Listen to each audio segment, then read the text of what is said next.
2024 events review. Yeah, let's do this. So this review thing, like we did the Rogue review a while back and we got quite a few views on that. So we've done his Black Friday review. Yes. The next one. So I thought maybe let's do a review on events that we attended in 2024. And twofold. One, because it's something to talk about. And two, because as we've said numerous times now, and I'm still just about sticking to it, no events next year. So how many did you do last year? Right. Did you say we? I only attended about 10. Yeah, it's slacker, I know. But as a business, we attended 58 days at events. So not 58 different events, but we spent 58 days at events. And I did 57 of them. So, yeah, last year I did 52. So I broke my record and then retired. Say go out at the top, don't they? They do, end on a high. And like they span numerous different things. So I did a random Wednesday in January at an army barracks for an event they had on. Went around the open doing Friday night lights and then straight into an actual comp on the Saturdays. So yeah, they span quite a few different arenas, but it was... And geography. Yeah, geography. Jesus, yeah. But yeah, it's been good. Busy, but I like being busy. It's fun. But it has been long at times. I think some of the trips, ones that stick out are when I did pick it up, put it down in East Sussex and then was straight up to Manchester the next day for CrossFest. I remember saying to you, and often I admit defeat, and I said to you, I think I might have just pushed myself a little bit too far. No one will tell you. But I survived, and we did well on both of them, so that was good. So what are you going to miss? What am I going to miss? I'm going to miss the people, which is probably something you never thought you'd hear me say. True. But when you're at those events, right, you're around such good people, and I mean that from top to bottom. So the event organisers are always passionate gym owners usually, or mostly they are that. Yeah. But then the people that come to compete, whatever level they're at, whether they're scaled just starting, or whether they're elite, they're there to give their all to something they love. Yeah. And that, just seeing that passion. And sometimes people take the piss out of it. They're like, well, it's only a scaled comp, why are they taking it serious? Who cares? They're taking it serious because they've got pride and passion in the training they've put in. And now they're going to test themselves. And I think that's amazing. So I miss that. And then also, you're around people again with a similar work ethic. Like people, it's fucking hard doing CrossFit or doing functional fitness at any level, and you're around people that turn up every day, put the work in, and then I think that's just an infectious crowd to be around. So being part of that and that community is something that I'll definitely miss. And also, I don't know, I think just being there with the brand, I'll kind of miss that. It sounds bizarre, but it's been my identity for God, ever since lockdown, I have done event after an event, and I just like it. I like being there with something that I'm proud of, that I built, that I can showcase to people, and people come up that have never met you before, never seen the brand before, and you get to talk to them about that, and it's good. So I miss that. Wasn't it? You were on the train. Yeah. Yesterday, the day before. Yeah, I was on the train, and I was just looking through the seats, and there was a Built for Athletes bag, and I thought, I'll know him. We'll be pals. And then when I looked, you didn't even know me. Yeah, I guess it does. And then I looked, and actually one of the patches he had was a DFNT patch, cool. And it was really cool. And then he had no idea who I was, and that was cool because it was so I've reached someone that doesn't recognise me that I don't recognise. Yeah. Or we've reached someone, sorry, but I was just talking a lot of eyes there because of the previous, yeah. So. Yeah, I miss that. I miss just grafting. I want to make sure I fill those weekends with something equally as challenging and fun, because it's just a bit different, I think, for you. Yeah. And there's a whole whiteboard full of ideas on how to fill your time. There is. So that was going to be one of my questions. What do you plan to do? Because with any, if I dare say it, days on. I don't know. I want to. I was talking to Pedro or Peter from Coffee Pods and Wads, and he was saying one of the brands that did really well in Ireland, well, not that well because I can't remember the name. No idea. He said what they did, they used to just go around at weekends, go and do WODs because everyone generally has a team WOD on a Saturday, and they just, not selling, just go in to be a part of that community and being around those people. So all those things I said I'd miss, then I can still do, but in a different capacity. So they'll still see the brand, they'll still see the representatives of the brand, because I do want to still be in that community. So, and plus, it's just way better than what else you're going to do weekends, like sit on your ass and just do nothing. Like it just breaks me. You know what I mean? It's like, yeah, that's not good for me. Like I need to be doing. Keeps me off streets and all that. Yeah, so yeah, I think like there's a whole host, but then there's also the things that, because I do have a busy life with my day job as well, it's those things that I want to do that maybe get bumped or put off. You know, like I can have a weekend where I'm maybe catching up on a load of stuff, or maybe like, you know, I'm creating a catalogue with you at the moment for DPS. I can sit down and maybe have a day at that with no interruptions from a day job because it's a weekend.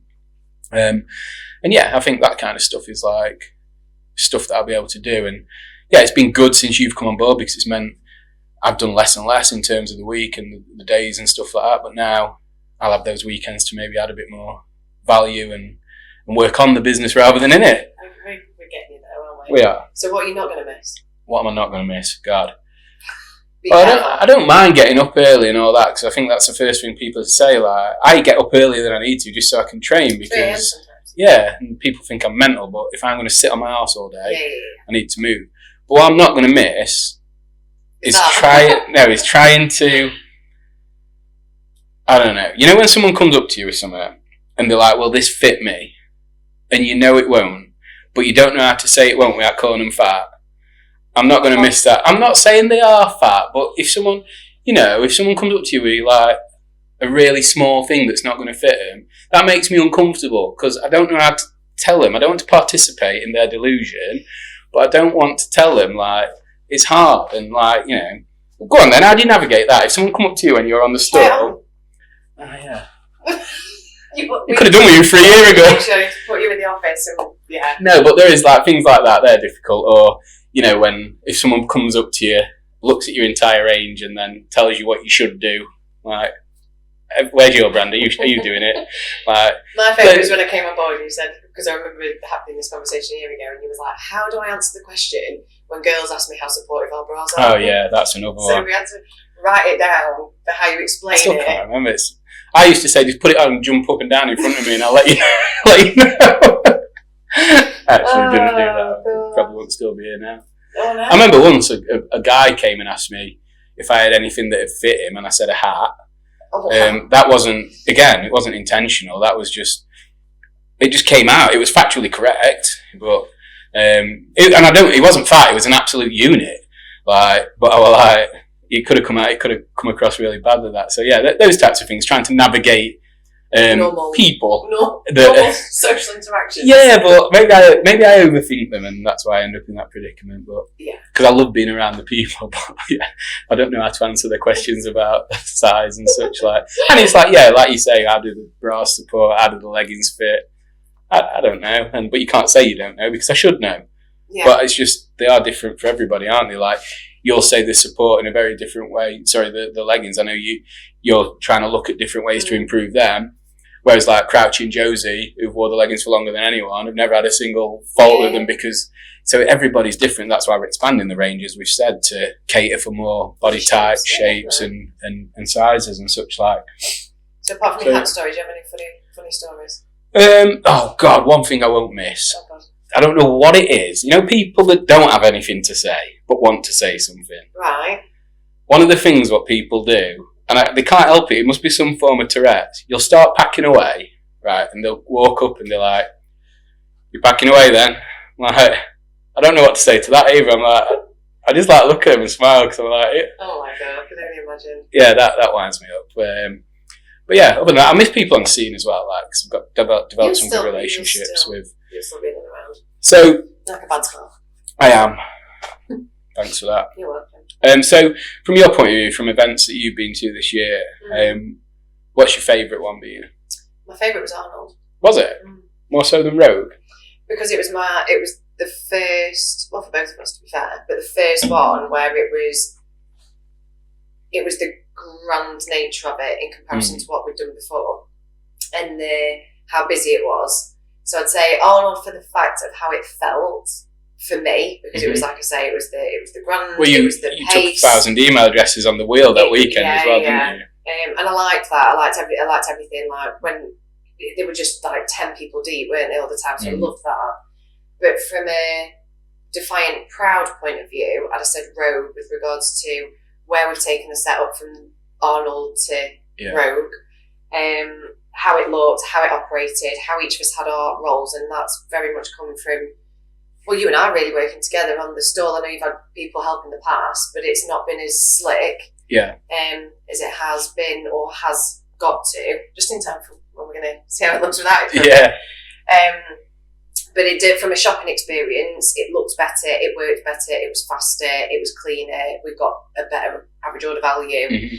So all those sort of things. So yeah, from a pride point of view, I'd say Rogue, but from a feeling point of view, I'd say Arnold. One of the funny things about Arnold as well was the weekend after Arnold, I went to an event in Bolton, and we took the most we'd ever taken at Arnold, obviously. And then that weekend after, I was there Friday and Saturday, and we took the least. And it was like, I came in like, smashed Arnold, Bolton ain't going to know what's hit it, so fuck all. And it was just very good because, and then the weekend after, I still went somewhere else. It was like, and that's one of the things I think we've always done really well, is we'll go to these big events, but then we'll still put the grind in the weekend after because shit doesn't stop. And that's why we're going to find better things to do or different things to do rather than the events. So I think for me, what about turf when it pissed it down under gazebo? Yeah, that was the worst. That was like crazy, wasn't it? Event. Yeah. Well, who? I didn't bend it. You can't put it down to that, but it didn't help the situation. Well, what did I say? Don't move this. And what did you do? But someone tripped over it. Anyway, so turf. Yeah, but again, you look at some of the events we've done this year. Done Arnold, 2 turf games, and Rogue. We've done some big ones, and you know, arguably, when you factor everything in, they're probably the least profitable. Yeah, I know that. Because I think Rogue, though, actually, it wasn't in the end, because we've sold more to Scotland, customers in Scotland since Rogue than ever before. Like, every other day we're seeing something go up there, and I love that, because... Well, that's not a nurtured patch. You very rarely go to Scotland for events full stop, so, or even that far, nowhere near that far, to be fair. Yeah. But south, you go all the way down, don't you? So I think yeah, it's an easy answer, Rogue, to say Rogue's my favourite. And I preferred Rogue tenfold to Arnold. For what reason? Because it just... There was a status with being at Rogue, even though we paid to be there, that was like, people in the space, I love Rogue, I love the brand, I love the people. And being there, like, it wasn't even about the athletes, to be honest. It was just like, I don't know, like, you took a photo of our store and the Rogue stand were in the background. And I think Arnold was... There was a contained area of Arnold that was very special to us from a, you know, Matt were competing, Tom were competing, G were competing, Joe at AOD. We had, and so that was nice to see those guys on one of arguably the biggest comp floor in the UK at that level. So there was that element of it. You know, we sponsored the Arnold Fitness Games within the Arnold Expo. Yeah. You know what I mean? So we, although we did really well, we were only a very small part of that, I felt, because it was about the expo itself, and the Arnold Fitness Games was just a part of that. Whereas at Rogue, it was almost like we were all on an equal playing field. Everyone was there for the same reason. So even though Arnold was quality and it was good to show that we could compete and we could make something like that work, Rogue I just felt part of Rogue. And I think that, and then, like, obviously we've done all the Back for Middle Grounds. We sponsored that. It was our second year sponsoring those events. We touched on it in one of the last shows. And all those have been great. Like, we've loved working with Rick and Claire and the guys. They do a great job, and they're just good events, you know, some of the best in the UK.